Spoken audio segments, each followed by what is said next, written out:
ముఖ్యంగా కోల్కతాలో జరిగినటువంటి ఈ ఆర్జికర్ ఆసుపత్రిలో సంఘటన ఏదైతే ఉందో, ట్రైనీ వైద్యురాలిపై అత్యాచారం, మర్డర్, దేశాన్ని కుదిపేసినటువంటి ఒక సంఘటన. కానీ ఇలాంటివి సర్వసాధారణమంట హాస్పిటల్లో. నేను ఇంచుమించు దీని గురించి దాదాపు ఒక 3-4 వీడియోలు చేశాను. మొదట్లో మాత్రమే సంజయ్ రాయ్ నిందితుడు అనుకున్నాం, కానీ తర్వాత అనేక రకాలైనటువంటి భయంకరమైనటువంటి దిగ్భ్రాంతికరమైనటువంటి నిజాలు తెలిసాయి ఆర్జికర్ ఆసుపత్రి గురించి. అందులో జరిగినటువంటి దారుణాలు వింటే మనకి రక్తం మరిగిపోతుంటుంది. ఎంత సర్వసాధారణ వాళ్ళకి ఇప్పుడు దేశం మొత్తం సంచలనంగా మారినటువంటి ఈ డాక్టర్ హత్య అనేది వాళ్ళకి సర్వసాధారణం. మనం ఇప్పుడు బయటికి తెలియడం వల్ల ఇప్పుడు దేశం మొత్తం అల్లకొల్లలమైంది, కానీ వాళ్ళకి సర్వసాధారణం అంట. దీని గురించి రోజుకు ఒక నిజం తెలుస్తుంటే సిబిఐ ఎంక్వైరీలో ఇప్పటికీ పశ్చిమ బెంగాల్ పోలీసులు మాత్రం ఈ కేసును తప్పుదోవ పట్టించడానికి ఎన్ని విధాలుగా ప్రయత్నాలు చేయాలో అన్ని విధాలుగా ప్రయత్నాలు చేస్తూనే ఉన్నారు. అంటే వాళ్ళపై ఎంత ఒత్తిడి ఉందో మీరు అర్థం చేసుకోండి. అమ్మాయిది ఫస్ట్ ఆత్మహత్య అని, తరువాత సంజయ్ రాయ్ అనేవాడు అమ్మాయిని మానభంగం చేశాడని చెప్పేసి మొత్తానికి దాన్ని క్లోజ్ చేయాలని ప్లాన్ చేశారు. కానీ కుదరలేదు, తల్లిదండ్రులు ఒప్పుకోలేదు. అలాగే ముఖ్యంగా అక్కడ ఉన్నటువంటి డాక్టర్లు భరించలేక కొంతమంది ఈ విషయం గురించి బాగా నిరసనలు తెలపడం వల్ల ఇది బయటకు వచ్చింది. అక్కడ ఉన్నటువంటి డాక్టర్లు ఎవరైతే ఉన్నారో ఆర్జికర్ ఆసుపత్రిలో కొంతమంది మాత్రం కొన్ని ఇల్లీగల్ పనులు చేస్తున్నారంట, దానికి సపోర్ట్ చేస్తున్నారు. ముఖ్యంగా ఆర్జికర్ ఆసుపత్రి ప్రిన్సిపల్ సందీప్ ఘోష్ అనేవాడు ఎవడైతే ఉన్నాడో వాడి అవినీతి అంతా ఇంత కాదంట. చివరికి అనాథ శవాలను కూడా సందీప్ ఘోష్ విక్రయించేవాడట. బంగ్లాదేశ్కు అక్రమంగా ఔషధాలను ఎగుమతి చేసేవాడట. ఈ విషయాన్ని వాడే చెప్పాడు. వాడేసిన చిరంజలు ఇతర సామాగ్రిని కూడా రీసైక్లింగ్ చేసి సొమ్ము చేసుకునేవాడట. గత ఏడాది వరకు ఇదే కళాశాలలో పనిచేసి ప్రస్తుతం ముర్షిదాబాద్ డిప్యూటీ మెడికల్ కాలేజీ సూపరింటెండెంట్గా ఉన్న అఖ్తర్ అలీ అనేక విషయాలపై ఈయనపై ఉన్నతాధికారులకు గతంలోనే ఫిర్యాదు చేశాడు. తాజాగా ఈ ఆరోపణలపై ఏర్పాటైన సిట్ ఇటీవల అఖ్తర్ను విచారణకు పిలిపించింది. ఆయన ఫిర్యాదుల ఆధారంగానే ఘోష్పై ఎఫ్ఐఆర్ నమోదు చేసింది. 2023 జూలై 14న అలీ రాసిన లేఖ ప్రకారం ఆసుపత్రి ఆస్తులను కాలేజీ కౌన్సిల్ లేదా స్వాస్థ్ భవన్ అనుమతులు లేకుండానే ఘోష్ లీజు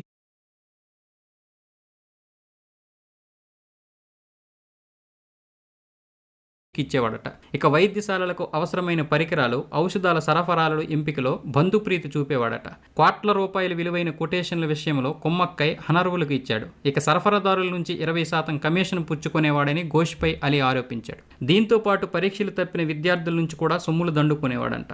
అనాథ శవాలు వినియోగించిన సిరంజలు, సెలైన్ బాటిల్స్, రబ్బర్ గ్లౌజులు వంటివి ఆసుపత్రిలో ప్రతి 2 రోజులకు 500 నుంచి 600 కిలోలు పోగయ్యేవి. వాటిని 2 బంగ్లాదేశీ వాసుల సహాయంతో ఘోష్ రీసైక్లింగ్ చేయించేవాడట. వీటిపై అలీ అప్పట్లోనే విజిలెన్స్ కమిషన్, ఏసీబీ, హెల్త్ డిపార్ట్మెంట్లకు ఫిర్యాదు కూడా చేశాడు. అప్పట్లో ఆయనపై వేసిన ఎంక్వైరీ కమిటీలో తాను కూడా సభ్యుడినని, అతడు దోషిగా తేలినా ఎవరూ చర్యలు తీసుకోలేదని పేర్కొన్నాడు పాపం అలీ గారు. అంటే పశ్చిమ బెంగాల్ ప్రభుత్వం ఆయనకి సపోర్టుగా నిలిచింది. అలాగే ఈ ఘోష్ అనేవాడు తరచూ తన భార్యపై అమానవీయంగా దాడికి పాల్పడేవాడంట. ఆమె సిజేరియన్ చేయించుకుని బిడ్డకు జన్మనిచ్చిన 14 రోజుల తర్వాత ఆమెపై దాడి చేశాడట. ఈ ఘటనలో ఆమెకు కుట్లు పగిలి తీవ్ర రక్తస్రావమైనట్లు కూడా పేర్కొన్నారు. మొదట్లో అది కుటుంబ విషయమని పట్టించుకుని స్థానికులు ఆమె పరిస్థితి చూసి జోక్యం చేసుకున్నారు. వీధి మొత్తం ఏకమై ఆందోళనకు దిగినట్లు స్థానికులు ఈ మధ్య చెప్పారు. చుట్టుపక్కల వారితో కూడా అతడు సక్రమంగా ప్రవర్తించేవాడు కాదని పేరుంది. ఇది ఈ ప్రిన్సిపల్ గాడి గురించి. ఇక్కడ ఈ హాస్పిటల్లో డ్రగ్స్, ఈ ఏదైతే ఉందో మెడికల్ మాఫియా, అలాగే అక్రమంగా అవయవాలు రవాణా కూడా చేసేవారంట. ఇదంతా కోట్లలో వ్యాపారం. ఇందులో వచ్చినటువంటి కొంత డబ్బు టీఎంసీ నాయకుల జేబులోకి వెళ్ళేదంట. అందులో కొంత పార్టీ ఫండ్ కూడా ఇచ్చేవారంట. ఇదంతా మమతా బేగంకి తెలియందేమో కాదు, ఆమెకి తెలిసే జరుగుతుందని కూడా ఈ విచారణలో తేలుతుంది. అయితే సంజయ్ రాయ్ గారిని ఏ విధంగా ఇరికించారో చూద్దాం. మనకి రోజుకొక విషయం తెలుస్తుంది కదా. ఇప్పుడు ఈ ప్రిన్సిపల్ గడు అలాగే సంజయ్ రాయ్ని విరికించడానికి కూడా కొన్ని విషయాలు తెలిసాయి. ఏంటంటే సంజయ్ రాయ్ అనేవాడు పౌర వాలంటీర్, అలాగే వాడితో పాటు ఇంకొకడు ఉన్నాడు. వీళ్ళిద్దరూ ఈ ఆర్జికర్ ఆసుపత్రిలో పోలీసులు అనుకుని చెబుతూ డ్యూటీలకు వస్తుంటారు. ఆ పౌర వాలంటీర్ అంటే మీకు తెలిసిందే కదా, ఇంతకుముందు కూడా చెప్పాను. పోలీసులకి అత్యవసరమైనప్పుడు ఉపయోగించుకుంటారు వీళ్ళని. వీడికి 12,000 రూపాయల జీతం కూడా పశ్చిమ బెంగాల్ పోలీసులు ఇస్తున్నారంట. అది కూడా కాంట్రాక్ట్ పద్ధతిన. వీడు ఆ రోజు అంటే ఆగస్టు 8వ తారీఖున రోజు డ్యూటీకి రావడానికి ముందు వేశ్య గృహాలకు వెళ్ళాడు, రెడ్ లైట్ ఏరియాస్కి. కలకత్తాలో ఉన్న 2 రెడ్ లైట్ ఏరియాస్కి వెళ్ళాడంట. మొదటి రెడ్ లైట్ ఏరియాకి తన ఫ్రెండ్తో వెళ్ళాడు. ఆ ఫ్రెండ్ ఒక అమ్మాయితో సెక్స్ చేశాడంట. తర్వాత బయటకు వచ్చేసారు. రెండో దానికి వెళ్ళారు. రెండో దగ్గర వీడు సెక్స్ చేశాడంట. మరి శృంగారంలో పాల్గొన్న తర్వాత ఈడు డ్యూటీకి వచ్చాడు. డ్యూటీకి వస్తే ఎవడైనా సరే అమ్మాయిపై మానభంగం చేస్తాడా? ఆల్రెడీ వాడి లోపల ఉన్నటువంటి కామం పోద్ది బయటికి, ఆ ఉద్రేకం పోద్ది. మళ్ళీ స్పెర్మ్ అంత కౌంట్ అంత మళ్ళీ ఇచ్చేయాలంటే ఒక కనీసం 12 గంటల సమయమైనా కావాలి, కనీసం 6-7 గంటల సమయమైనా కావాలి. కానీ ఆ ఉద్రేకం ఉండదు. ఒక రోజు ఒక సెక్స్ చేస్తే తర్వాత ఉద్రేకం అయితే ఉండదు. మనం ఈరోజైతే పోలీసులు ఏవైతే చెప్తున్నారో ఆ ఉద్రేకం ఉండదు. కాబట్టి వాడు ఆ ఉద్రేకంతో ఉండడు. వాడు వచ్చినప్పుడు వాడికి అమ్మాయిలు పిచ్చి ఉంది అన్న విషయం వీళ్ళకి తెలుసు. వాడు మొదటి నుండి అమ్మాయిలు పిచ్చోడే. అలాగే ఎంతోమంది అమ్మాయిల్ని వేధించేవాడట, ఫోటోలు తీసేవాడట, వాళ్ళను బ్లాక్మెయిల్ చేసేవాడంట. దాన్ని వీళ్ళు వాడి బలహీనతని వాడుకోవాలని ఈ ఆర్జికర్ ఆసుపత్రుల వాళ్ళు చూశారు.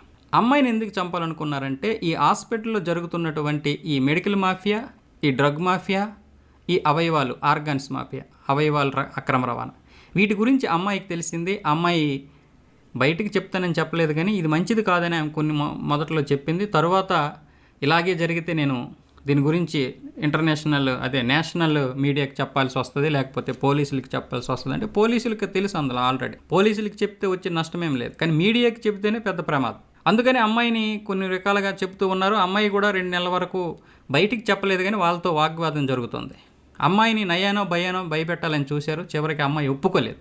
ఈ విషయంలో వాళ్ళ అమ్మ నాన్నలతో కూడా చెప్పకుండా జాగ్రత్త పడ్డది. కానీ ఎందుకో మొత్తానికి వాళ్ళ అమ్మాయిలో ఏదో భయం అయితే కనిపించింది, ఒక మార్పు అయితే కనిపించింది. ఎందుకైనా మంచిదని వాళ్ళ నాన్నగారు ఒక కారు కూడా కొని అమ్మాయిని డ్రాప్ చేయడం, పికప్ చేసుకోవడం వాళ్ళ నాన్నగారే చేశారు. అయితే ఈ అమ్మాయి 2 నెలలుగా ఒప్పుకోకపోవడం వల్ల అమ్మాయిని ఎలాగైనా చంపేయాలని వీళ్ళు ప్లాన్ చేశారు. చివరగా చంపాలి, కానీ అది ఆత్మహత్యగా మనం దాన్ని చిత్రీకరించాలి. ఆత్మహత్య కాకపోతే రేప్, కానీ ఎవరిని బలిపశువుని చేయాలి? అప్పుడు వీళ్ళకి దొరికినటువంటి వాడు ఈ సంజయ్ రాయ్గఢ్.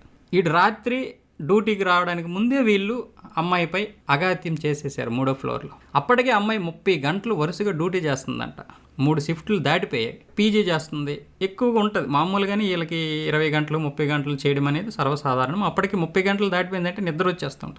ఆమె పైకి వెళ్ళి మిత్రులతో డిన్నర్ చేసేసి పైకి వెళ్ళి రెస్ట్ తీసుకోవాలని, అంటే ఏదో జనరల్ చెకప్ ఉంటే చేసేసి తర్వాత ఆమె పడుకోవడానికి వెళ్ళిందంటే గాఢ నిద్రలోకి వెళ్ళిపోయిందంట. ఆ సమయంలో ఈ వీళ్ళు అమ్మాయిని చంపారు. ఎవరైతే ఉన్నారో ఆమెను చంపాలనుకున్నారో వాళ్ళు ఒక 6గురు వెళ్ళి అమ్మాయిని రకరకాలుగా చంపారు. కాళ్ళు చాపడం, కళ్ళద్దాలు కంటిలో దూర్చడం, ఈ మెడ ఎముక విరిచేయడం, తుంటి కాళ్ళు విరిచేయడం, రకరకాల. అది మోటివ్ ఏంటి? శృంగారం చేయడం కాదు, వాళ్ళు రేప్ కాదు, అమ్మాయిని చంపడం. కొంతమంది ఏదో ఇచ్చేశారు, మొత్తానికి అమ్మాయిని చూసి మానభంగం కూడా చేశారు. మొత్తానికి అమ్మాయిని చంపేశారు, కసితీరా చంపేశారు. మొదట్లో ఆత్మహత్యగా ఎలాగైతే చేసుకుంటుందో ఆ విధంగా చంపాలని చూశారు. కానీ వాళ్ళు మొత్తానికి అమ్మాయిపై కోపం ఏదైతే ఉందో తీర్చుకున్నారు. ఈ విషయాల గురించి కూడా ఇంకా అసలైన నిజాలు ఇంకా బయటకు వస్తుంటాయి. అయితే అమ్మాయిని చంపిన తర్వాత అమ్మాయిని 3వ ఫ్లోర్లో ఉంది. వీళ్ళు కిందకు వచ్చి వీడు ఎలాగో ఆ టైంకి వస్తాడు కాబట్టి వాడి దగ్గరికి వాడు వచ్చినప్పుడు ఈ సంజయ్ రాయ్గఢ్ వచ్చినప్పుడు విషయం చెప్పారు వాడికి. అమ్మాయి కోఆపరేట్ చేస్తుంది, నువ్వు వెళ్ళు, డాక్టర్లతో శృంగారం చేయాలని మామూలుగా ప్రతి ఒక్కడికి అక్కడ ఉంటుంది ఎవరికైనా. దాన్ని బేస్ చేసుకుని వీడు ఇంకా మామూలుగానే వీడు అమ్మాయిలు పిచ్చాడు. వీడు పైకి వెళ్ళాడు, కానీ అప్పటికే వీడు శృంగారం చేసి వచ్చాడు కాబట్టి వాడికి ఇది ఉండదు. కానీ వీడు అమ్మాయితో శృంగారంలో పాల్గొనేలా చేస్తే ఈ కేసు వాడిపై నెట్టి వచ్చని వాళ్ళు ప్లాన్ చేశారు. వాడేం చేశాడు, 2-3 అశ్లీల వీడియోలు చూసి అమ్మాయి దగ్గరికి వెళ్ళి ఆ కొన ఊపిరితో ఉన్నప్పుడు, లేకపోతే పూర్తి ప్రాణం పోయిన తర్వాత అమ్మాయితో మొత్తానికి ఏదో చేశాడు. ఇదంతా సీసీటీవీలో రికార్డ్ అవుద్ది. ముఖ్యంగా వీడు అశ్లీల ఫోటోలు చూడడం ఇవన్నీ వాళ్ళకి కావాలి. వాళ్ళ అనుగుణంగా వాళ్ళకి మంచి ప్రూఫ్స్ ఇవి. అందుకే వీడు అక్కడ అమ్మాయితో వెళ్ళిన తర్వాత వీడు కొన ఊపిరితో ఉన్న అమ్మాయినో లేకపోతే చనిపోయిన తర్వాత అమ్మాయి పైన వీడు మానభంగం చేసి వీడు వచ్చేసాడు.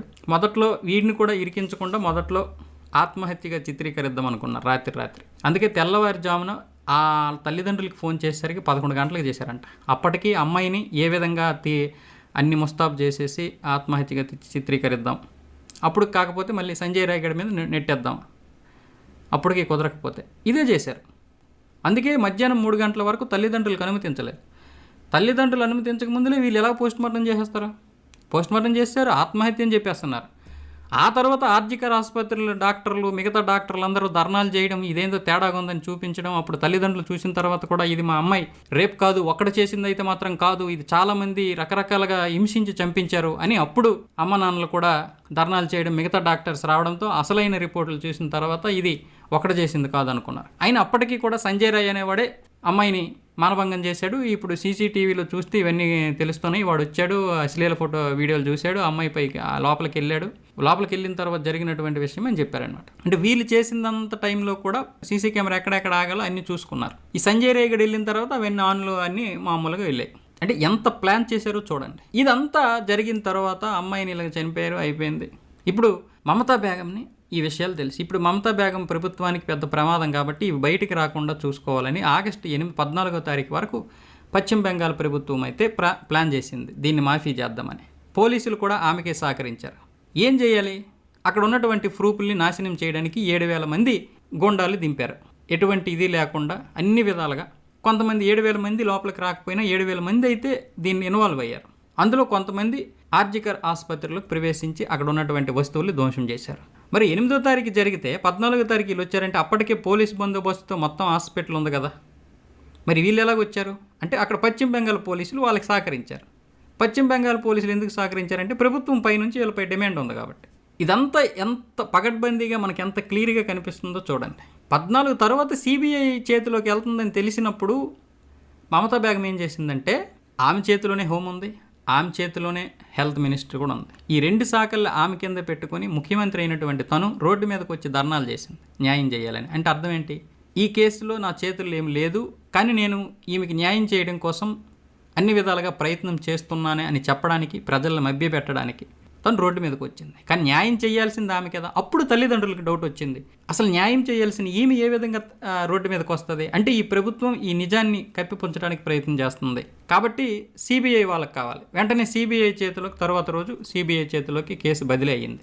హైకోర్టు కూడా సిబిఐ చేతికి ఇవ్వండి కేసుని అని చెప్పింది. కాబట్టి మమతా బేగం ఆడినటువంటి నాటకం బిడిసి కొట్టేసింది.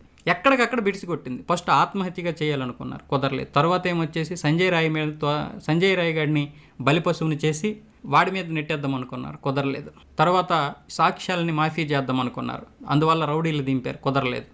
ఇప్పుడు ఇదంతా దేశం మొత్తం ఈ సంఘటన పెద్ద సంచలనంగా మారిపోయి అందరూ రాస్తారోకులు ధర్నాలు చేసి నిరసనలు తెలిపితే ఇది పెద్ద ఇష్యూ అయిపోయింది. ఇప్పుడు పశ్చిమ బెంగాల్ ముఖ్యమంత్రి ఎవరైతే ఉన్నారో మమతా బేగం భయపడుతుంది తన పదవి పోతుందేమో. కానీ వాస్తవం ఏంటి? ఒక ఆడదై ఉండి ఇన్ని అన్యాయాల్ని ఏ విధంగా ప్రోత్సహిస్తుంది? కేవలం పార్టీ ఫండ్ వస్తేనా? కేవలం డబ్బు సంపాదిస్తేనే? కేవలం నీ వాళ్ళు బాగుపడితేనా ఇంతమందిని నాశనం చేస్తారా? అనేక అనాథ సేవల యొక్క ఆర్గాన్స్ని, అడిగేవాళ్ళు లేనటువంటి ఆర్గాన్స్ని కూడా వీళ్ళు విక్రయించి కోట్లు సంపాదించి ఎంతో కొంత ముష్టిగా నీకు ఫండ్ పడిస్తే నువ్వు వీళ్ళకి సపోర్ట్ చేస్తావా? ఇది జరిగిన విషయాలు. ఇంకా ఎన్ని నిజాలు బయటకు వస్తాయో తెలియదు, కానీ అసలు నిజాలు ఇవి మనకి అయితే ఇప్పుడు ఈ సమయంలో ఇప్పుడు రాష్ట్రపతి పాలన విధించాలా వద్దా? రాష్ట్రపతి పాలన పశ్చిమ బెంగాల్కి లేకపోతే ఎంత ప్రమాదకరంలో ఆ రాష్ట్రం ఉందో మీరు అర్థం చేసుకోండి. అందుకే ఆమె ఎన్ని విధాలుగా ప్రయత్నాలు చేయాలో ఇప్పటికీ కూడా తన పోలీసులపై ఇంకా డిమాండ్ చేస్తూనే ఉంది. అందుకే ఈ సంజయ్ రాయ్ గారు వ్యభిచార గృహాలకు వెళ్ళి సెక్స్లో పాల్గొని వచ్చిన తర్వాత కూడా పోలీసులు ఏం చెప్తున్నారు? ఆడి ఫ్రెండ్ సెక్స్లో పాల్గొన్నాడు కానీ వీడు పాల్గొనలేదు. వీడు అప్పుడు 2వ వేశ్య గృహానికి వెళ్ళినప్పుడు, అదే రెడ్ లైట్ ఏరియాకి వెళ్ళినప్పుడు ఇంకొక అమ్మాయిని చూశాడు, అక్కడ వేరే బయట అమ్మాయిని, ఆ అమ్మాయిని ఫోటోలు తీసి వేధించాడు, ఆయన సెక్స్లో పాల్గొనలేదు. అక్కడ నుంచి నేరుగా హాస్పిటల్కి వచ్చాడు, అక్కడ 3-4 సార్లు వీడియోలు చూశాడు, అశ్లీల వీడియోలు. ఆ వీడియోలు చూసి ఉద్రేకమై 3వ ఫ్లోర్కి వెళ్ళి ఆ డాక్టర్ని రేప్ చేసి విచక్షణారహితంగా అమ్మాయిని మానభంగం చేసి చంపించేశాడని ఇప్పటికీ పోలీసులు అదే చెప్తున్నారు. అంటే ఎంత ఒత్తిడి ఉందో వాళ్ళపై అర్థం చేసుకోండి. ఇప్పటికీ ఒక మహిళకి న్యాయం చేయడం కోసం ఎవరు చూడట్లేదు. ఈ కేసు కనుక మరొక 2 వారంలో మాఫీ అయిపోయి ప్రజలు మర్చిపోతే, ఈమెకి ఎప్పటికీ ప్రజలు ఇది మర్చిపోవడం అనేది ప్రజలకు ఉన్నటువంటి ఒక రోగం. అదే వాళ్ళకి అదృష్టం రాజకీయ నాయకులకి. కాబట్టి దీని గురించి ఎవరు మాట్లాడరు. ఓపిక పడదాం, ఎలాగైనా సరే దీన్ని మాఫీ చేయాలని ఎంత ప్రయత్నం చేయాలో అంత ప్రయత్నం చేస్తుంది మమతా బేగం. కానీ ఇప్పుడు రాష్ట్రపతి పాలన ఎలాగైనా తేవాలని అక్కడ ప్రజలు కంకణం కట్టుకున్నారు. రాష్ట్రపతి పాలన తీసుకురావడానికి ప్రజలు కంకణం కట్టుకొని అన్ని విధాలుగా చేస్తున్నారు. దీనికోసం కొంత ప్రయత్నాలు అయితే జరుగుతున్నాయి. మీ యొక్క అభిప్రాయాన్ని కింద కామెంట్ రూపంలో చేయండి. రాష్ట్రపతి పాలన కరెక్టా కాదనేది.